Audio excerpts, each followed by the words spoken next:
नमस्कार, मैं अनीता चौधरी और न्यूज़ अड्डा इंडिया पे आप सभी का स्वागत है। जय भारत, जय हिंद। आज बात करेंगे चीन और भारत के रिश्तों की। चीन और भारत के बीच लगातार मीटिंग्स चल रही हैं।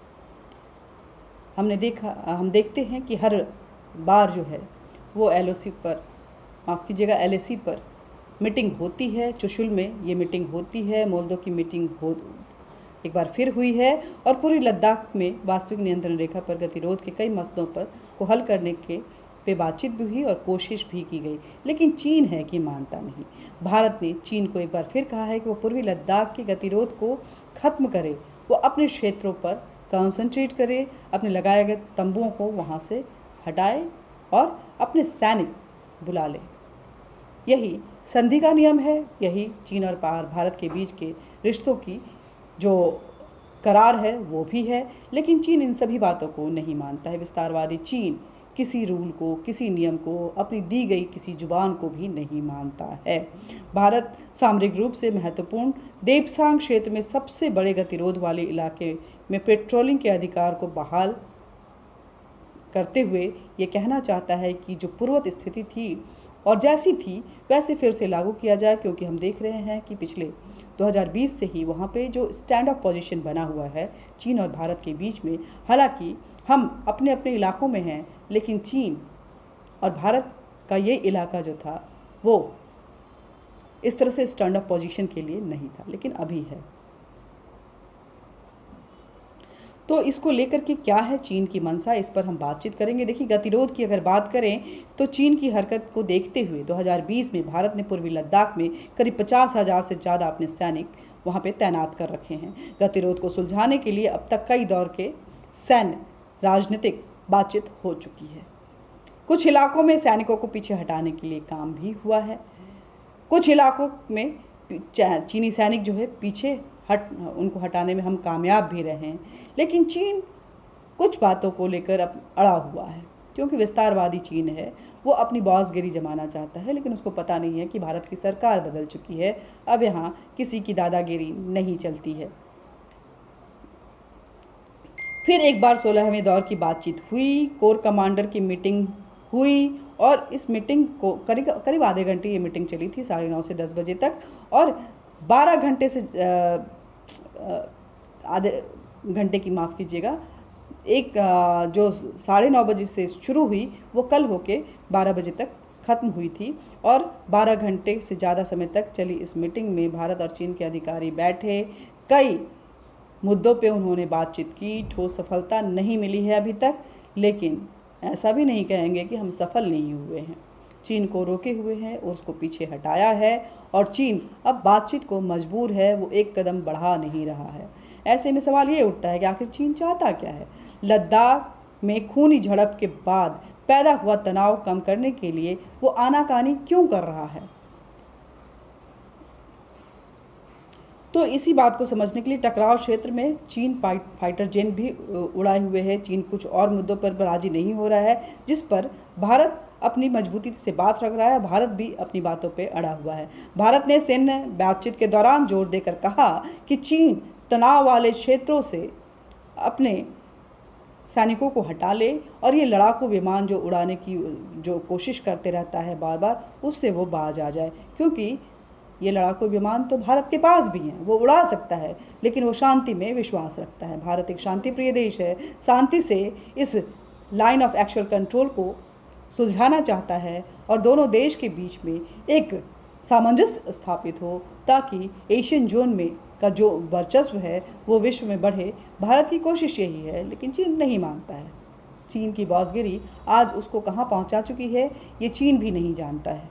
चीन आर्थिक दृष्टि से कमज़ोर पड़ चुका है। चीन में आंतरिक बगावत जो है वो शुरू हो चुकी है। चीन को कोई भी देश मानने को तैयार नहीं है, लेकिन चीन अपनी जिद पे अड़ा रहता है। इस मीटिंग में भारत की तरफ से 14 कोर कमांडर लेफ्टिनेंट जनरल जो है वो नेतृत्व कर रहे थे, और उधर से south Siachen military district chief के मेजर जो हैं वो बातचीत कर रहे थे।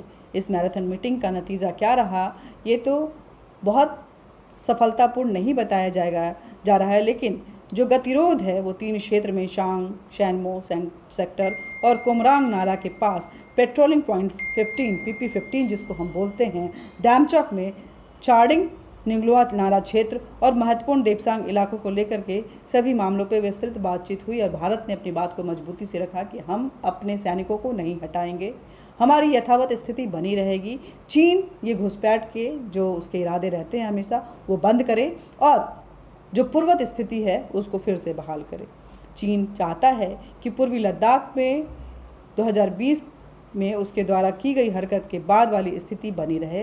LAC के दूसरी तरफ वो बड़ी तेज़ी से सैन्य इंफ्रास्ट्रक्चर बनाने की कोशिश भी कर रहा है। कुछ दिन पहले ही 28 जून को गतिरोध में एक पॉइंट पर भारतीय सैनिक की तैनाती वाले पोजीशन से ऊपर चीन ने अपना एक फाइटर जेट भी उड़ाया था। नो फ्लाई जोन का ये एरिया है, लेकिन चीन मानता नहीं है। चीन नियमों का उल्लंघन करने में विश्वास रखता है। भारतीय वायुसेना भी एक्टिव है और वहाँ पे हमारे हेरकुलस से लेकर के ग्लोब मास्टर सभी तैनात हैं। कई फाइटर जेट भी हमारे वहाँ पे तैनात हैं जो कि बेहद आधुनिक और चीन को शिकस्त दे सकते हैं।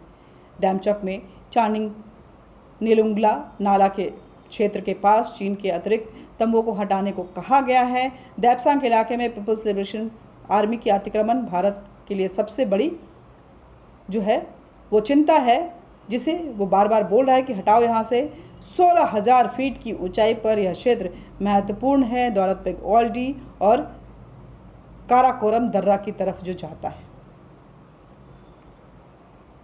PLA को ऐसी जो खबरें आ रही हैं हो रही हैं, हालांकि भारत जो है इससे इनकार कर रहा है। भारतीय सेना भी इससे इनकार कर रही है कि 2020 के बाद जो पूर्ववत स्थिति है, भारत ने का कहना है कि हमने उसको बना लिया है। बस मुश्किल यह है कि दोनों सैनिक आमने सामने हैं और ऐसे में वो चीन को एक भी कदम आगे नहीं बढ़ने देना चाहते हैं। सीमा पर शांति समझौते को लेकर के भारत की दो टूक है। वो भारत का कहना है कि भारत कि LAC पर शांति और सामंजस्य बनाए रखने के लिए द्विपक्षीय संबंधों के विकास के लिए ये अहम है कि दोनों देश अपने अपने नियमों का पालन करें। जयशंकर जो कि हमारे विदेश मंत्री हैं, उन्होंने चीन के समकक्ष वांग यी के साथ बातचीत भी की थी जो 7 जुलाई को हुई थी। बाली में पूर्वी लद्दाख में स्थिति की बातचीत उस पर हुई थी। G20 देशों के विदेश मंत्रियों की बैठक से अलग होकर ये 1 घंटे की बातचीत चली थी। जयशंकर ने वांग को पूर्वी लद्दाख से सभी लंबित मुद्दों पर जल्द से जल्द हल निकालने की आवश्यकता के बारे में सचेत किया था। विदेश मंत्रालय की बैठक के बाद एक बयान भी आया था। विदेश मंत्री ने गतिरोध वाले कुछ क्षेत्रों में सैनिकों को पीछे हटने की बात करते हुए इस पर जोर दिया था। बाकी इलाकों की अगर बात करें तो भारत ने अपनी पूर्ववत स्थिति बना ली है, लेकिन चिंता इस बात की है कि हम दोनों सैनिक जो हैं वो 2020 के बाद आमने सामने हैं और चीन क्या चाहता है इस पर अभी तक कोई स्पष्टता नहीं हुई है। चीन युद्ध चाहता है, चीन उस पूरे इलाके पे कब्जा चाहता है, चीन समाधान चाहता है, या चीन दुनिया को जो कमज़ोर पड़ चुका है, चीन जिसका वजूद जो है वो ख़त्म हो चुका है। खासकर इस कोविड के बारे में के बाद हम बात करें तो चीन की खबरें बाहर नहीं आती हैं, लेकिन जो छुटपुट खबरें आती हैं उसमें चीन की अर्थव्यवस्था बिल्कुल त्राहिमाम कर रही है। चीन में गृह युद्ध छिड़ चुका है।